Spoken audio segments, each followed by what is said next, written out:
Paul warns in Ephesians 4, do not walk as the Gentiles walk in the futility of their mind.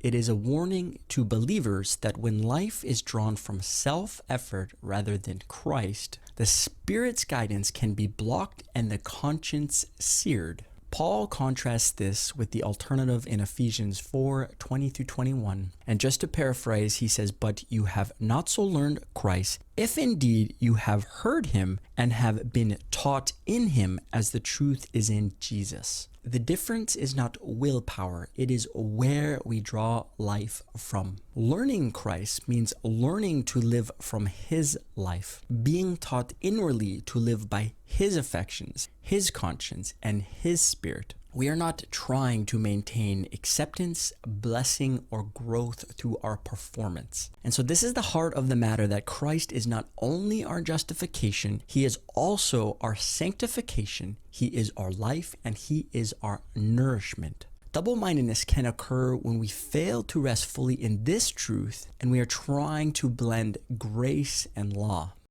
I will just share two observations how I have observed a seared conscience can manifest in a believer's life. One, they can drift back into the world and they realize that self-effort, it does not produce life or peace, but they have not yet fully learned to live by faith in Christ. And many of us have gone through this experience where we have chased pleasure, success, or distractions, and we are trying to fulfill the emptiness with temporary fixes. And this empty experience can allow us to see the futility of the flesh so that we can rely fully on Christ's Spirit within us. And then there is another experience when our conscience begins to collapse by trying to mix law and grace. This, I believe, is even more dangerous, and it is when a person doubles down on religion and they respond to this tension by intensifying their performance and striving harder in outward obedience, discipline, and zeal. And I'm sure when Paul was persecuting the Christians and killing Stephen, he thought that he was doing service to God. This is the deceitfulness of sin in our own hearts, thinking that we are pleasing God through our religious activity, and all the while we can hate the brethren because we are operating from not Christ's Spirit, but from our own effort.